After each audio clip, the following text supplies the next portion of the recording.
बागडोर संभाली और साल 1996 में बांग्लादेश की प्रधानमंत्री बनी और 2001 तक प्रधानमंत्री के पद पर रही। इसके बाद वर्ष 2009 में दोबारा प्रधानमंत्री चुनी गई और निरंतर अपने पद पर बनी रहकर कार्य करती रही। शेख हसीना के शासनकाल में बांग्लादेश ने अच्छा विकास किया।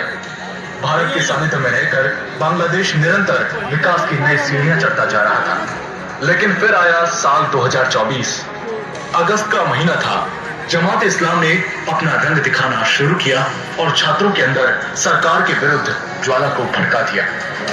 ज्वाला ऐसी भड़की कि 5 अगस्त को छात्रों ने प्रधानमंत्री आवास पर हमला बोल दिया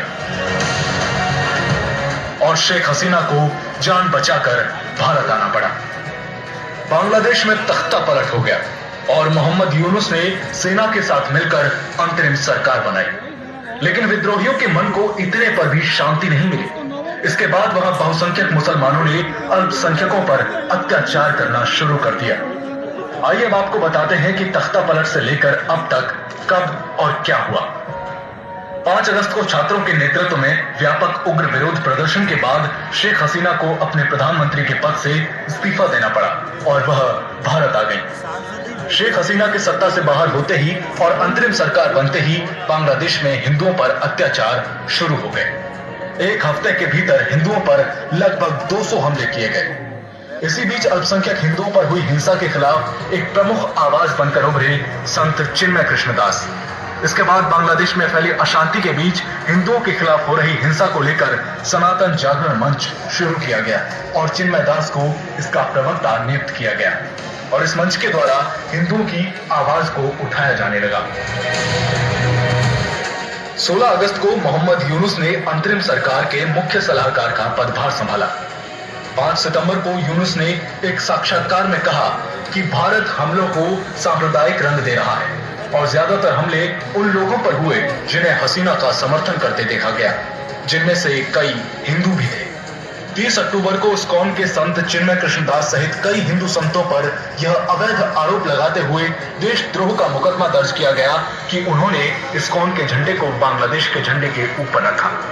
इसके बाद 25 नवंबर को इस्कॉन के संत चिन्मय कृष्णदास ब्रह्मचारी को ढाका के हजरत शाहजलाल अंतर्राष्ट्रीय हवाई अड्डा क्षेत्र से देशद्रोह के आरोप में गिरफ्तार कर लिया गया और 26 नवंबर को एक अदालत ने चिन्मय कृष्णदास की जमानत अर्जी खारिज कर उन्हें जेल भेजने का आदेश दिया।